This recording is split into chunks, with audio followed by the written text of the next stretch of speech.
Hi friends, ഇന്ന് ഞാൻ explain ചെയ്യാൻ പോകുന്നത് 2023 റീസെന്റ് ആയിട്ട് പുറത്തിറങ്ങിയ ഡെവിൾ എന്ന മൂവിയാണ്. കഥയിലേക്ക് കടക്കുന്നതിന് മുമ്പ് കഥയുടെ ഒരു വൺ ലൈനർ ഞാൻ നിങ്ങൾക്ക് പറഞ്ഞു തരാം. കല്യാണം എല്ലാം കഴിഞ്ഞ് ഭർത്താവിനോടൊപ്പം താമസിച്ചു വരുന്ന നായിക പെട്ടെന്നൊരു ദിവസം ഒരു ചെറുപ്പക്കാരനുമായിട്ട് ഇഷ്ടത്തിലാവുകയാണ്. അത് കഴിഞ്ഞൊരു ദിവസം ഒരു രാത്രി സമയം നായകന്റെ ഭർത്താവ് ഉറങ്ങിക്കിടക്കുന്ന സമയത്ത് നായകനെ കാണാൻ വേണ്ടി ആ ചെറുപ്പക്കാരൻ വീട്ടിലേക്ക് എത്തുന്നു. അതിനുശേഷം അവരുടെ ജീവിതത്തിൽ സംഭവിക്കുന്ന കാര്യങ്ങളാണ് ഈ ഒരു മൂവിയിൽ പറഞ്ഞിരിക്കുന്നത്. സോ വൺ ലൈനർ കേട്ട് നിങ്ങൾ കഥ കാണാൻ എക്സൈറ്റഡ് ആയിട്ടിരിക്കുവാണല്ലേ? അപ്പൊ ഇനി സമയം കളയുന്നില്ല, നേരെ സ്റ്റോറിയിലേക്ക് പോവാം.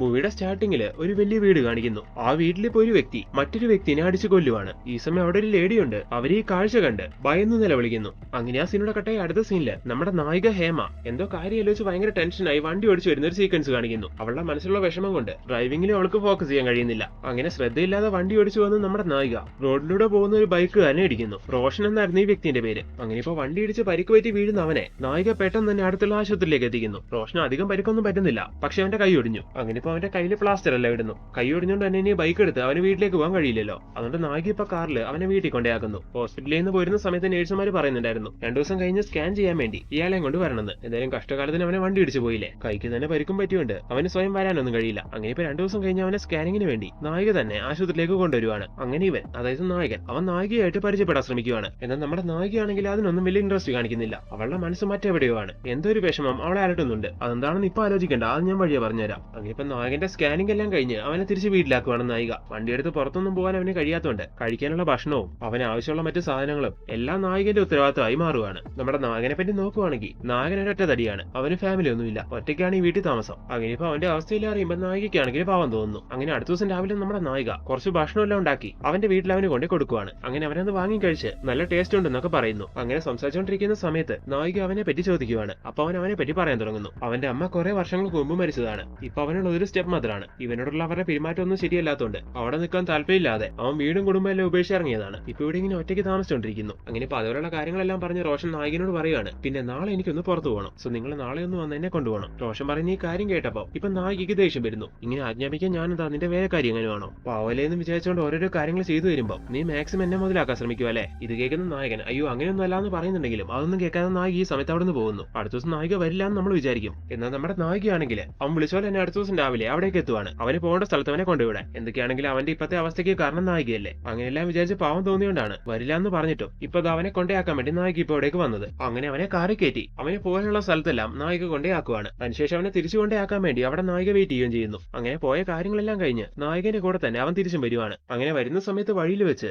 നായികന്റെ കാർ പഞ്ചറാവുന്നു. നായികയ്ക്ക് സ്റ്റെപ്പിന് മാറ്റിയിടാനൊന്നും അറിയത്തില്ല. ഈ സമയം റോഷനാണെങ്കിൽ ഒരു കൈ കൊണ്ട് അവളെ സഹായിക്കുവാണ്. അങ്ങനെ സ്റ്റെപ്പിനെ എല്ലാം മാറ്റിയിട്ട് നായകനെയും കൊണ്ട് നേരെ അവന്റെ വീട്ടിലേക്ക് വരുന്നു. ഈ സമയം ഒരു കോഫി കുടിച്ചിട്ട് പോവാന്നും പറഞ്ഞുകൊണ്ട് നായകൻ അവളെ വീട്ടിലേക്ക് വിളിക്കുന്നു. അങ്ങനെ അവള് കയറി ചെല്ലുവാണ്. അങ്ങനെ കോഫി കുടിയെല്ലാം കഴിഞ്ഞ് കുറച്ചു നേരം അവര് സംസാരിക്കുന്നു. അത് കഴിഞ്ഞ് അവരവിടെ ഇരുന്ന് ഒരു ചെസ്സും കളിക്കുവാണ്. ഈ ഒരു സമയത്ത് നമ്മുടെ നായകനാണെങ്കിൽ ഹേമേനെ ഇങ്ങനെ കണ്ണെടുക്കാതെ നോക്കിക്കൊണ്ടിരിക്കുന്നു. നായികയിലെ നായകൻ അട്രാക്ട് ആയി. അതുകൊണ്ടാണ് അവൻ ഇങ്ങനെയൊക്കെ നായകനെ നോക്കുന്നതെന്ന് ഈ സമയത്ത് നമുക്ക് മനസ്സിലാവുന്നു. ഇതേ സമയം തന്നെ അവന്റെ മനസ്സിൽ അങ്ങനത്തെ ഒരു ഫീലിംഗ്സ് ഉണ്ടായി. അവൻ അവളെ കിസ് ചെയ്യാൻ വരുന്നു. അപ്പോഴേക്കും ദേഷ്യം വന്ന നമ്മുടെ നായിക അവനെ തള്ളിവിടുന്നു. അവന്റെ മുഖത്തിന് ഒരു അടി കൊടുക്കുന്നു. എന്നിട്ട് നേരെ അവൾ അവിടുന്ന് കാറും എടുത്ത് അവളെ വീട്ടിലേക്ക് പോകുന്നു. ഈ സമയം ചെയ്തു പോയത് തെറ്റായി എന്ന് നായകന് മനസ്സിലാവുകയാണ്. അങ്ങനെ അന്ന് രാത്രി നായകൻ അവളുടെ ഫോണിലേക്ക് സോറി പറഞ്ഞ് മെസ്സേജ് അയക്കുന്നുണ്ട്. എന്നാൽ നായകന്റെ റിപ്ലൈ ഇല്ല. അങ്ങനെ അവിടെ നിന്ന് 2-3 ദിവസം അവർ തമ്മിൽ ഒരു കണക്ഷനും ഇല്ല. അത് കഴിഞ്ഞൊരു ദിവസം നായകന്റെ കൈന്റെ കെട്ടഴിക്കേണ്ട ദിവസം വരുവാണ്. നായിക ഇപ്പൊ പിണങ്ങിയിരിക്കുന്നുണ്ട്. അവിടേക്ക് പോകാനായിട്ട് നായകൻ അവളെ വിളിക്കുന്നില്ല. അതായത് നായകൻ ഓട്ടോ വിളിച്ച് ഒറ്റയ്ക്ക് പോവാണ് അവിടേക്ക്. എന്നാൽ അന്ന് അവന്റെ കെട്ടഴിക്കേണ്ട ദിവസമാണെന്ന് നായികയ്ക്ക് അറിയായിരുന്നു. അതുകൊണ്ട് തന്നെ അവൻ വിളിച്ചില്ലെങ്കിലും നായിക അവിടേക്ക് എത്തുവാണ്. ഈ സമയം നായകനാണെങ്കിൽ അന്ന് സംഭവിച്ചു പോയ കാര്യങ്ങൾക്കെല്ലാം അവളോട് സോറി ചോദിക്കുന്നു. അതോടുകൂടി അവളുടെ പിണക്കവും മാറുവാണ്. അങ്ങനെ അവർ നല്ല ഫ്രണ്ട്സ് ആവുന്നു. അങ്ങനെ അവിടുന്ന് കുറെ ദിവസം കൂടി കഴിഞ്ഞു പോവാണ്. അങ്ങനെ പിന്നീടും അങ്ങോട്ട് അവര് ഇടയ്ക്കിടയ്ക്ക് മീറ്റ് ചെയ്യുന്നുണ്ട്. ഒരുമിച്ച് പുറത്തു പോകുന്നുണ്ട്. അങ്ങനെ അടുപ്പ് അവരുടെ ഇടയിൽ ഒരു പ്രണയം ഉണ്ടാകുന്നു. അതെ, പിന്നീട് അങ്ങോട്ട് അവർ പ്രണയിക്കാൻ തുടങ്ങുന്നു. അങ്ങനെ ഇരിക്കുന്ന സമയത്താണ് ഒരു ട്വിസ്റ്റ് റിവീൽ ആക്കുന്നത്. ആക്ച്വലി നമ്മുടെ നായികന്റെ കല്യാണം കഴിഞ്ഞ് അവൾക്കൊരു ഭർത്താവും കുടുംബവും ഉണ്ട്. അങ്ങനെയുള്ള നായിക എന്തുകൊണ്ടായിരിക്കണം റോഷനുമായിട്ട് അടുപ്പത്തിലായെന്ന് ഈ സമയത്ത് നിങ്ങൾ ചിന്തിക്കുന്നില്ലേ? ആ കാര്യങ്ങളെ പറ്റി ഈ സമയത്ത് നമുക്കൊരു ഫ്ലാഷ് ബാക്ക് കാണിക്കാൻ തുടങ്ങുന്നു. ഒരു കൊല്ലം മുമ്പ് അലക്സ് എന്ന് പറയുന്ന ഒരു പയ്യൻ അവന്റെ ഫാമിലിനെ കൂട്ടി നായികനെ പെണ്ണ് കാണാൻ വരുവാണ്. അങ്ങനെ അലക്സിനും വീട്ടുകാർക്കെല്ലാം നായികനെ ഇഷ്ടമായോണ്ട് വളരെ പെട്ടെന്ന് തന്നെ അവർ ആ കല്യാണം ഉറപ്പിക്കുന്നു. അങ്ങനെ ആ കല്യാണം നടക്കുവാണ്. ഗ്രാൻഡ് ആയിട്ടാണ് ആ കല്യാണം നടക്കുന്നത്. എന്നാൽ നായികന്റെ ചെറുക്കനായ അലക്സിന് ഇതിലൊന്നും വലിയ ഇൻട്രസ്റ്റ് ഇല്ലാത്ത പോലെ ആ ഒരു രീതിയിലാണ് അവൻ പെരുമാറുന്നത്. എന്നാൽ നമ്മുടെ നായികയ്ക്ക് ഇതൊന്നും മനസ്സിലാവുന്നില്ല. അങ്ങനെ കല്യാണം എല്ലാം കഴിഞ്ഞ് അവരുടെ ഫസ്റ്റ് നൈറ്റില് നായിക റൂമിലേക്ക് എത്തുമ്പോഴും അലക്സ് ആണെങ്കിൽ ഫോണിൽ മറ്റാരോടെ സംസാരിച്ചോണ്ടിരിക്കുവായിരുന്നു. കുറെ നേരം അവൻ അങ്ങനെ നായികനെ വെയിറ്റ് ചെയ്യിപ്പിക്കുന്നുണ്ട്. അത് കഴിഞ്ഞ് കോളൊന്ന് കട്ടായി പോകുമ്പോൾ അലക്സ് നായികന്റെ അടുത്ത് വന്നിരിക്കുന്നു. എന്നിട്ട് പതി അവളുടെ കയ്യിൽ ഒന്ന് ടച്ച് ചെയ്യുവാണ്. ഇതേ സമയം തന്നെ കട്ടായി പോയ കോള് വീണ്ടും അവന് വരുവാണ്. ഈ സമയം പെട്ടെന്ന് അവൻ ചാടി എഴുന്നേറ്റ് ആ കോൾ എടുത്ത് പുറത്തേക്ക് പോകുന്നു. നീ ഉറങ്ങിക്കോ, ഞാൻ വരാൻ കുറച്ച് ലേറ്റ് ആവുമെന്നും പറഞ്ഞിട്ടായിരുന്നു അലക്സ് പോയിട്ടുണ്ടായിരുന്നത്. ഈ ആദ്യ രാത്രിന്റെ അന്ന് തന്നെ നായികനെ റൂമിൽ തനിച്ചാക്കി ഇവൻ എവിടേക്ക് പോകുന്നതെന്ന് ഈ സമയത്ത് നമ്മൾ ചിന്തിക്കും. സംബന്ധം നോക്കിയിട്ടുണ്ടെങ്കിൽ അലക്സ് സോഫിയ എന്ന് പറയുന്ന ഒരു പെണ്ണുമായിട്ട് സോഫിയുമായിട്ട് കുറച്ച് നാളായി അഫെയറിലായിരുന്നു. ഇപ്പൊ ഈ ദിവസവും സോഫിയെ വിളിച്ചിട്ട് അവളെ കാണാൻ വേണ്ടി പോയതാണ് അവൻ. അങ്ങനെ അന്ന് രാത്രി മുഴുവൻ അവളുടെ കൂടെ മറ്റൊരു റൂമിൽ കഴിഞ്ഞ് അയാൾ രാവിലെയാണ് വീട്ടിലേക്ക് തിരികെ എത്തിയത്. അങ്ങനെ അവിടുന്ന് കുറെ ദിവസം കഴിഞ്ഞു പോകുന്നു. കല്യാണം കഴിഞ്ഞ് ഇത്രയും ദിവസങ്ങൾ കഴിഞ്ഞിട്ടും നായകനോടൊന്നും സംസാരിക്കാനോ അവളെ കൂട്ടിക്കൊണ്ടൊന്ന് പുറത്തു പോകാനോ അലക്സിന് കഴിയുന്നുണ്ടായിരുന്നില്ല. കാരണം അവൻ ഫുൾ ടൈം സോഫിയ എന്ന് പറയുന്ന പെണ്ണുമായിട്ട് എൻഗേജ്ഡ് ആയിരുന്നു. അങ്ങനെ ഒരു ദിവസം അലക്സിന്റെ ഫാമിലി പറഞ്ഞ് അവരുടെ നിർബന്ധം കാരണം നായകനെയും കൂട്ടിക്കൊണ്ട് അവനൊന്ന് ഫുഡ് കഴിക്കാൻ വേണ്ടി പുറത്തേക്ക് പോകുന്നു. എന്നാൽ ആ സമയത്തും അലക്സിന് സോഫിയന്റെ കോൾ വരുന്നു. അതിനുശേഷം പിന്നെ പറയണ്ടല്ലോ, നായകനെ നല്ല പോസ്റ്റ് ആക്കിയിട്ട് അവൻ കോൾ എടുത്ത് പുറത്തേക്ക് പോകുന്നു. അങ്ങനെ സോഫിയ എന്ന് പറയുന്ന പെണ്ണുമായിട്ട് അലക്സിന്റെ ജീവിതം നന്നായിട്ട് മുന്നോട്ട് പോകുന്നുണ്ടെങ്കിലും അലക്സിനെ വിശ്വസിച്ച് അയാളുടെ താലി കഴുത്തിലണിഞ്ഞ നമ്മുടെ നായകന്റെ ജീവിതം ഇനി എങ്ങോട്ടും ഇല്ലാതെ നിൽക്കുവാണ്. അങ്ങനെയിരിക്കുന്ന ആ ഒരു സമയത്ത് മറ്റൊരു കാര്യം സംഭവിക്കുന്നു. അലക്സുമായിട്ട് അഫെയറിലുള്ള സോഫിയ എന്ന് പറയുന്ന പെണ്ണില്ലേ, അവൾ ഇതിനിടയ്ക്ക് കൂടി അവളുടെ ജിം ട്രെയിനറുമായിട്ട് സെറ്റ് ആവുന്നു. ഈ കാര്യങ്ങളെ പറ്റിയൊന്നും അലക്സ് അറിയുന്നില്ല. അതുകൊണ്ട് തന്നെ സമയം കിട്ടുമ്പോഴല്ല അവൻ സോഫിയനെ പോയി കാണുവോ അവളോടൊപ്പം ടൈം സ്പെൻഡ് ചെയ്യുകയൊക്കെ ചെയ്യുന്നുണ്ട്. ഇതേ സമയത്തും പാവം നമ്മുടെ നായിക വീട്ടില് അലക്സിന് വേണ്ട കാര്യങ്ങളെല്ലാം ചെയ്ത് അവന് ഫുഡും ഉണ്ടാക്കി അവന് വേണ്ടി അങ്ങനെ കാത്തിരിക്കുന്നു. കല്യാണം കഴിഞ്ഞ് ഇത്രയും ദിവസങ്ങളായിട്ടും തന്റെ ഭർത്താവ് തന്നോട് ഒരിക്കൽ പോലും ഒന്നും മിണ്ടാത്തത് അല്ലെങ്കിൽ തന്നോടൊന്ന് സ്നേഹമായിട്ട് പെരുമാറാത്തത് എന്താണെന്ന് അവൾക്ക് ഇതുവരെയായിട്ട് മനസ്സിലായിട്ടില്ല. ഒരുപക്ഷെ അദ്ദേഹത്തിന് എന്തെങ്കിലും വർക്ക് പ്രഷർ ആയിരിക്കുമെന്നാണ് അവൾ കണക്ക് കൂട്ടുന്നത്. അലക്സ് വർക്ക് ചെയ്യുന്ന അതേ കമ്പനി തന്നെയായിരുന്നു സോഫിയും വർക്ക് ചെയ്തുകൊണ്ടിരുന്നത്. ഒരു ദിവസം അലക്സും സോഫിയയും കൂടി അവരുടെ ക്യാബിനിൽ നിന്നോട്ട് കിസ് ചെയ്യുവാണ്. ഈ സമയം ഓഫീസിലേക്ക് അയാൾക്ക് ഫുഡ് കൊടുക്കാൻ വേണ്ടി വരുന്ന നായിക ഈ ഒരു കാഴ്ച കാണുന്നു. ഭർത്താവ് ഇങ്ങനെയെല്ലാം ചെയ്യുന്ന ഒരു ഭാര്യ കണ്ട അവൾക്ക് അത് സഹിക്കാൻ കഴിയോ? ഒരിക്കലുമില്ല. നായിക അങ്ങനെ ഈ കാഴ്ച കണ്ട് ആകെ തകർന്നു പോകുന്നു. അങ്ങനെ ഈ ഒരു അപ്സെറ്റിന്റെ പുറത്ത് നായിക അവിടെ നിന്ന് കാർ എടുത്ത് തിരികെ പോകുന്ന സമയത്തായിരുന്നു മൂവിയുടെ സ്റ്റാർട്ടിംഗിൽ കാണിച്ച ആ അപകടം സംഭവിച്ചത്. സോ ഇപ്പൊ നിങ്ങൾക്ക് മനസ്സിലായിട്ടുണ്ടാവും നായികന്റെ മനസ്സിൽ ആ സമയത്തുണ്ടായിരുന്ന ആ വേവലാതി എന്താണെന്ന്. അതിനുശേഷം റോഷൻ എന്ന് പറയുന്ന ആ പയ്യനുമായിട്ട് നായിക അടുക്കുന്നുണ്ടായിരുന്നല്ലോ. തന്റെ ഭർത്താവിൽ നിന്ന് തനിക്ക് കിട്ടാത്ത സ്നേഹവും കെയറിംഗ് അല്ല ആ പയ്യൻ അവൾക്ക് കൊടുക്കുമ്പോൾ അറിയാതെ അവൾ അവനുമായിട്ട് അടുക്കുവാണ്. അങ്ങനെ അവളുടെ ഭർത്താവ് അവളെ ചീറ്റ് ചെയ്യുന്ന പോലെ അവളും അവളുടെ ഭർത്താവിനെ ചീറ്റ് ചെയ്യാൻ തുടങ്ങുന്നു. അങ്ങനെയാണ് ആ കാര്യങ്ങളെല്ലാം സംഭവിച്ചത്. ഇപ്പൊ നിങ്ങൾക്ക് കഥ കറക്റ്റ് ആയിട്ട് കണക്ട് ആയിട്ടുണ്ടാവും. സോ ഇനി നമുക്ക് പ്രസന്റിലേക്ക് വരാം. ഇപ്പൊ റോഷനെ പ്രണയിച്ചുകൊണ്ടിരിക്കുന്ന നായിക ഒരു ദിവസം വീട്ടിൽ വന്നിരുന്ന് അവളുടെ കല്യാണ ഫോട്ടോ നോക്കി ഇപ്പൊ താൻ ചെയ്തുകൊണ്ടിരിക്കുന്ന കാര്യങ്ങളെല്ലാം ശരിയാണോ എന്നൊക്കെ ആലോചിക്കുന്നു. ചെയ്യുന്നത് തെറ്റാണെന്ന് അവൾക്കറിയാം. പക്ഷെ അവളെ കൊണ്ട് ആ തെറ്റ് തിരുത്താൻ കഴിയുന്നില്ല. കാരണം എന്തൊക്കെയാണെങ്കിലും അവളൊരു പെണ്ണല്ലേ, അവൾക്ക് ഒരു ജീവിതം വേണ്ടേ. അങ്ങനെ ഇപ്പൊ ആ സീനെല്ലാം കട്ടായി അടുത്ത സീനില് നായകന്റെ ഭർത്താവായ അലക്സിനെ കാണിക്കുന്നു. അയാളിപ്പോ ആ ജിം ട്രെയിനറായിട്ടുള്ള സോഫിയന്റെ ബന്ധത്തിനെ പറ്റിയെല്ലാം അറിയുന്നു. കാര്യം അറിഞ്ഞത് അയാൾക്കാണെങ്കിൽ അവരെ കൊല്ലാനുള്ള ദേഷ്യം വരുന്നുണ്ട്. എന്നാൽ അതൊന്നും ചെയ്യാതെ അയാൾ നേരെ വീട്ടിലേക്ക് എത്തി നായകനോട് ഈ കാര്യങ്ങളെല്ലാം തുറന്നു പറയുന്നു. താലി കെട്ടി നിന്നെ വീട്ടിലേക്ക് കൊണ്ടുവന്നിട്ടും നിന്നോട് ഈ തെറ്റ് ചെയ്തതിനുള്ള ശിക്ഷയാണ് എനിക്കിപ്പോ കിട്ടിയത്. എന്റെ ഭാഗത്തുനിന്ന് സംഭവിച്ചു പോയ തെറ്റുകൾക്കെല്ലാം നീ എന്നോട് പൊറുക്കണം. ഇനി നീ മാത്രമേ എന്റെ മനസ്സിലുണ്ടാവുള്ളൂ. നമ്മൾ സ്നേഹിക്കുന്ന ആൾക്കാരെ നമ്മളെ ചീറ്റ് ചെയ്താ അത് എത്രത്തോളം വേദന നമ്മളിൽ ഉണ്ടാക്കും എന്നുള്ള കാര്യം ഇതിലൂടെ ഞാൻ മനസ്സിലാക്കി. അങ്ങനെ വെച്ച് നോക്കുമ്പോൾ ഞാനും നിന്നെ ഹേർട്ട് ചെയ്തിട്ടുണ്ട്. എല്ലാത്തിനും ഞാൻ മാപ്പ് ചോദിക്കുന്നു. ഇങ്ങനെയെല്ലാം പറഞ്ഞ് നായികയായിട്ട് അയാൾ അടുക്കുവാണ്. ഓൾറെഡി നായിക ഈ കാര്യങ്ങളെല്ലാം അറിഞ്ഞിരുന്നുണ്ട് തന്നെ ഇത് പെട്ടെന്ന് കേട്ടപ്പോൾ അവൾക്ക് അധികം ഷോക്ക് ഒന്നും ആവുന്നില്ല. എന്തായാലും തെറ്റുകളെല്ലാം മനസ്സിലാക്കി അയാൾ കാര്യങ്ങളെല്ലാം തുറന്നു പറഞ്ഞ് മാപ്പ് ചോദിച്ചുകൊണ്ട് നായിക അയാളോടുണ്ടായിരുന്ന ആ ദേഷ്യവും വാശിയെല്ലാം വിട്ടുകളയുന്നു. അങ്ങനെ പിന്നീട് അങ്ങോട്ട് അയാളോടൊപ്പം കുടുംബം നയിക്കാൻ തുടങ്ങുവാണ്. അതായത് നായിക ആഗ്രഹിച്ച ഒരു ജീവിതം ഭർത്താവിനോടൊപ്പം അവൾക്ക് കിട്ടാൻ തുടങ്ങുന്നു. എന്നാൽ ഇതേ സമയത്ത് നമ്മുടെ നായകനായ റോഷൻ നായികനെ സ്നേഹിച്ച് നടക്കുമല്ലേ. എന്നാൽ നായിക അലക്സുമായിട്ട് സെറ്റായ കാര്യങ്ങളൊന്നും റോഷൻ അറിഞ്ഞിട്ടില്ല. അവനോട് അവൾ പറഞ്ഞിട്ടുമില്ല. എന്നാൽ അധികം നാൾ അങ്ങനെ പറയാതിരിക്കാൻ കഴിയില്ല. എന്തായാലും അവനെ ഇത് അറിയിക്കണ്ടേ. ഇങ്ങനെയും വിചാരിച്ച് നമ്മുടെ നായികയാണെങ്കിൽ അവനെ കാര്യങ്ങളെല്ലാം പറഞ്ഞ് ബോധിപ്പിക്കാമെന്ന് വിചാരിച്ചുകൊണ്ട് അവനെ പോയി കാണുന്നുണ്ട്. അങ്ങനെ കാര്യങ്ങൾ ഇൻഡയറക്റ്റ് ആയിട്ട് അവനോട് പറയുന്നുണ്ടെങ്കിലും അവൻ അത് മനസ്സിലാവുന്നില്ല. എന്തെങ്കിലും പറഞ്ഞ് അവനെ തന്നിൽ നിന്ന് അകറ്റാന്നായിരുന്നു നായിക വിചാരിച്ചത്. എന്നാൽ അതിന് അവളെ കൊണ്ട് കഴിയുന്നില്ല. അങ്ങനെ അവൾ അവിടുന്ന് തിരികെ വരുന്നു. അങ്ങനെ അവിടുന്ന് കുറച്ച് ദിവസം കൊണ്ട് കഴിഞ്ഞു പോവാണ്. അലക്സിന്റെ ഹേമേന്റെ ജീവിതം ഇപ്പൊ നല്ല സ്മൂത്തായി പോയിക്കൊണ്ടിരിക്കുവാണല്ലോ. ഒരു ദിവസം അവർ രണ്ടുപേരും കിടന്നുറങ്ങുന്ന സമയം അവിടേക്ക് നായികനെ കാണാൻ വേണ്ടി റോഷൻ എത്തുവാണ്. അങ്ങനെ അവൻ ജനലിനടുത്ത് വന്ന് ജനലിൽ തട്ടി അവളെ വിളിക്കുന്ന സമയം അവൾ അവിടേക്ക് എഴുന്നേറ്റ് വരുന്നു. റോഷൻ നീ എന്താ ഈ സമയത്ത് ഇവിടെ? ആരെങ്കിലും കണ്ട പ്രശ്നമാവും. എന്റെ ഭർത്താവാകത്തുണ്ട്. നീ അതുകൊണ്ട് പെട്ടെന്ന് പോകാൻ നോക്കുന്ന ഈ സമയത്ത് നായിക പറയുന്നുണ്ട്. എന്നാൽ അവൻ പോകാൻ തയ്യാറാവുന്നില്ല. എനിക്ക് നിന്നോട് കുറച്ച് സംസാരിക്കാനുണ്ട്. നീ ഒന്ന് പുറത്തേക്ക് വരാൻ ഈ സമയത്ത് റോഷൻ പറയുന്നു. ഇനി അതല്ലെങ്കിൽ നീ വാതിൽ തുറന്നാൽ മതി,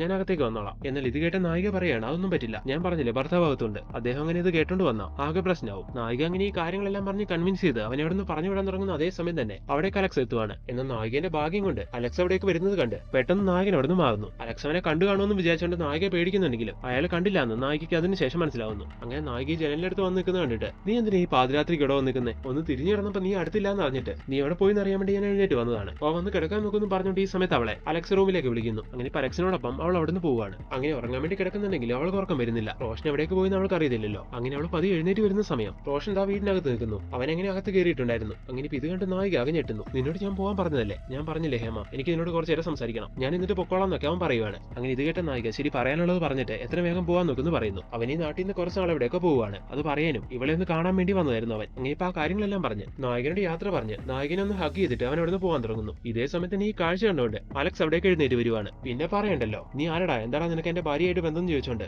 അയാൾ അവിടെ അവനുമായിട്ട് പ്രശ്നം ഉണ്ടാക്കുന്നു. അതെല്ലാം നായകനെ അലക്സ് തല്ലുന്നുണ്ട്. അങ്ങനെ ഈ പ്രശ്നത്തിനിടയിൽ രക്ഷപ്പെടാൻ വേണ്ടി റോഷൻ അലക്സിനെ കൊല്ലേണ്ടി വരുന്നു. ഇതായിരുന്നു മൂവിയുടെ സ്റ്റാർട്ടിംഗിൽ കാട്ടിയിട്ടുണ്ടായിരുന്നത്. ഈ കാഴ്ച കണ്ട് നമ്മുടെ നായിക കരഞ്ഞ് നിലവിളിക്കുന്നതായിരുന്നു ആ സമയത്ത് കാട്ടിയിട്ടുണ്ടായിരുന്നത്. അങ്ങനെ ഈ കാര്യം സംഭവിച്ചതിന് ശേഷം ഇനി എന്ത് ചെയ്യുമെന്ന് അറിയാതെ നായിക റോഷനും അങ്ങനെ നിൽക്കുവാണ്. ഇത് മറ്റാരെങ്കിലും അറിഞ്ഞാൽ ഇവരുടെ ജീവിതം തന്നെ തീർന്നു പോകും. അങ്ങനെ ഇപ്പൊ റോഷൻ ഒരുപാട് ചിന്തിച്ച് നായകനോട് പറയുവാണ് ആരും അറിയാതെ ഇയാളുടെ ബോഡി നമുക്ക് എവിടെയെങ്കിലും ഡിസ്പോസ് ചെയ്യാം, എന്നിട്ട് നിന്നെയും കൂട്ടിക്കൊണ്ട് ഞാൻ ദൂരെ എവിടേക്കെങ്കിലും പോകും, അവിടെ നമുക്ക് രണ്ടുപേർക്കും രണ്ടുപേർക്ക് സുഖമായിട്ട് ജീവിക്കാം. റോഷ്നി പറയുന്ന കാര്യങ്ങളെല്ലാം കേൾക്കുന്ന സമയത്ത് വേറെ ഓപ്ഷൻ ഒന്നും ഇല്ലാത്തതുകൊണ്ട് നായിക അതിനൊക്കെ പറയുന്നു. അങ്ങനെ ഇപ്പൊ അലക്സിന്റെ ബോഡിയെല്ലാം ഒരു പ്ലാസ്റ്റിക് കവറിൽ പൊതിഞ്ഞു കെട്ടി അവിടെ തന്നെ വെച്ചിട്ട് ഞാനൊന്ന് വീട്ടിൽ പോയിട്ട് പെട്ടെന്ന് തന്നെ വരാമെന്നും പറഞ്ഞ് റോഷൻ വീട്ടിലേക്ക് പോവാണ്. എന്നിട്ട് അങ്ങനെ വീട്ടിലേക്ക് പോയ അവനെ കുറെ നേരം കഴിഞ്ഞിട്ട് കാണാതാവുമ്പോൾ അവനവിടെ പോയി അറിയാൻ വേണ്ടി നായിക കാറും എടുത്തുകൊണ്ട് അവൻ വീട്ടിലേക്ക് എത്തുന്നു. എന്നാൽ ആ സമയത്ത് അവൻ വീട്ടിലില്ലായിരുന്നു. അപ്പൊ അവിടുന്ന് അവൾക്ക് അവന്റെ ഒരു കത്ത് കിട്ടുന്നു. അങ്ങനെ അതെടുത്ത് വായിക്കുന്ന സമയത്ത് നായിക മനസ്സിലാക്കുവാണ് അവൻ മുങ്ങിയതാണെന്ന്. അങ്ങനെ ഈ കാര്യം മനസ്സിലാക്കിയതിനു ശേഷം നമ്മുടെ നായികയാണെങ്കിൽ ഇനി എന്ത് ചെയ്യുന്ന അറിയാതെ ഒരു എത്തും പിടിയും കിട്ടാതെ തലയ്ക്ക് ഭ്രാന്ത് പിടിച്ച അവസ്ഥയിൽ അവിടുന്ന് തിരികെ വരുന്നു. ഈ സമയം നായിക വഴിയിൽ വെച്ച് മന്ത്രങ്ങളെല്ലാം ചെയ്യുന്ന കുറെ അഘോരികളെ കാണുന്നു. അങ്ങനെ ഇപ്പൊ അവരുടെ അടുത്ത് നിന്ന് നായിക അഭയം തേടുന്നു. അങ്ങനെ നായികയ്ക്ക് നടന്ന കാര്യങ്ങളെല്ലാം അറിയുമ്പോൾ ഇന്ന് നായകന്റെ ജീവിതത്തിൽ നടന്ന ആ കാര്യങ്ങൾ അവർ ബാക്ക് അടിച്ചു കൊടുക്കുന്നു, അതായത് റിവൈൻഡ് ചെയ്ത് കൊടുക്കുന്നു. ഫോർ എക്സാമ്പിൾ 24 സിനിമയില് സൂര്യ വാച്ച് ഉപയോഗിച്ച് നടന്ന കാര്യങ്ങൾ ബാക്ക് അടിക്കില്ലേ, ആ ഒരു രീതിയിൽ. അങ്ങനെ ഇപ്പൊ നായിക ചെന്ന് നിൽക്കുന്നത് അലക്സ് വീട്ടിലെത്തിയ റോഷനെ കണ്ട് വഴക്കുണ്ടാക്കുന്ന ആ സീക്വൻസിലാണ്. ആ കാര്യങ്ങളെല്ലാം ഓൾറെഡി നടന്നുകൊണ്ട് ഇനി എന്താ സംഭവിക്കാൻ പോകുന്നുള്ള കാര്യം നായികയ്ക്ക് അറിയാലോ. അതുകൊണ്ട് തന്നെ നമ്മുടെ നായിക ഈ കാര്യങ്ങളിൽ കറക്റ്റ് ആയിട്ട് ഇടപെടുന്നു. ഭർത്താവിനെയും റോഷനെയും തടഞ്ഞു നിർത്തി ഇപ്പൊ റോഷനോട് അവളോട് പറയുവാണ്, എന്റെ ഭർത്താവ് എന്നോട് തെറ്റ് ചെയ്തുകൊണ്ടിരുന്നത് ഞാൻ അറിഞ്ഞുകൊണ്ടാണ്, ഞാനും അതേ തെറ്റ് തന്നെ അയാളോട് ചെയ്തത്. എന്നാൽ ഇപ്പൊ പ്രസന്റ്ലി എന്റെ ഭർത്താവ് തെറ്റുകളെല്ലാം മനസ്സിലാക്കി തെറ്റുകളെല്ലാം എന്നോട് തുറന്നു പറഞ്ഞ് ഇപ്പൊ ഞാനുമായിട്ട് ഹാപ്പി ആയിട്ട് കഴിഞ്ഞു വന്നുകൊണ്ടിരിക്കുകയാണ്. അതുകൊണ്ട് ഞാനും എന്റെ തെറ്റ് അവസാനിപ്പിക്കുന്നു. ഇനി എന്റെ ഭർത്താവിനോടൊപ്പം ഞാൻ ഹാപ്പി ആയിട്ട് ജീവിക്കും. അതുകൊണ്ട് റോഷ, നീ എന്റെ ജീവിതത്തിൽ നിന്ന് ഒഴിഞ്ഞു പോകണം. ഇനി എന്റെ ജീവിതത്തിൽ എന്റെ ഭർത്താവ് മാത്രമേ ഉണ്ടാവുള്ളൂ. നായിക ഇമോഷണൽ ആയിട്ട് ഈ കാര്യങ്ങളെല്ലാം പറയുന്ന സമയത്ത് റോഷന് കാര്യം മനസ്സിലാവുകയാണ്. അങ്ങനെ റോഷൻ ഓക്കെ പറഞ്ഞ് അവിടെ നിന്ന് ഇറങ്ങി പോകുന്നു. അങ്ങനെ ആ കാര്യം അവിടെ തീർന്നതോടെ നായിക അലക്സും വീണ്ടും സെറ്റ് ആവുന്നു. അതായത് ഇപ്പൊ വീട്ടിലുണ്ടായിരുന്ന എല്ലാ പ്രശ്നങ്ങളും തീർന്നു. കാര്യങ്ങളെല്ലാം തുറന്നു പറഞ്ഞതിലൂടെ താൻ കുറ്റം ചെയ്യുകയാണെന്നുള്ള നായികന്റെ പശ്ചാത്താപം ഇല്ലേ, അതും മാറി കിട്ടി. അങ്ങനെ നായികന്റെ ജീവിതത്തിലുണ്ടായിരുന്ന റോഷൻ എന്ന് പറയുന്ന ആ ഡെവിളും അലക്സിന്റെ ജീവിതത്തിലുണ്ടായിരുന്ന സോഫിയ എന്ന് പറയുന്ന ആ ഡെവിളും ഇല്ലാതായതോടെ അവരുടെ ജീവിതം സ്മൂത്ത് ആയി എന്ന് കാണിച്ചുകൊണ്ട് അങ്ങനെ എൻഡിങ്ങോടെ ഈ ഒരു മൂവി അവസാനിപ്പിക്കുന്നു. സോ ഫ്രണ്ട്സ്, ഈ മൂവി നിങ്ങൾക്ക് എല്ലാവർക്കും ഇഷ്ടമായോ? വിവാഹം കഴിഞ്ഞ സ്ത്രീയും പുരുഷനും ഒരിക്കലും ചെയ്യാൻ പാടില്ലാത്ത കാര്യങ്ങളെ പറ്റി പറയുന്ന ഒരു മൂവിയായിരുന്നു ഇത്. ഒരു കുടുംബബന്ധത്തിന്റെ ഏറ്റവും വലിയ അടിത്തറ പരസ്പരമുള്ള വിശ്വാസമാണ്. അത് തെറ്റിയ കുടുംബം തന്നെ തകർന്നു പോകുന്നത് ഇതിലൂടെ നിങ്ങൾക്ക് മനസ്സിലായിട്ടുണ്ടാവും. നല്ലൊരു മെസ്സേജ് കൺവേ ചെയ്യുന്ന ഈ ഒരു മൂവി ഞാൻ എനിക്ക് പറ്റുന്ന രീതിയിൽ നിങ്ങൾക്ക് പറഞ്ഞു തന്നിട്ടുണ്ട്. അത് മനസ്സിലായെന്ന് വിശ്വസിക്കുന്നു. ഇനി ഇതുപോലുള്ള പുതിയ പുതിയ വീഡിയോസ് ആയിട്ട് ഞാൻ നിങ്ങളുടെ മുമ്പിൽ എത്തുന്നതായിരിക്കും. അപ്പോൾ ഈ വീഡിയോ വൈൻഡപ്പ് ചെയ്യുന്നു. Thank you so much.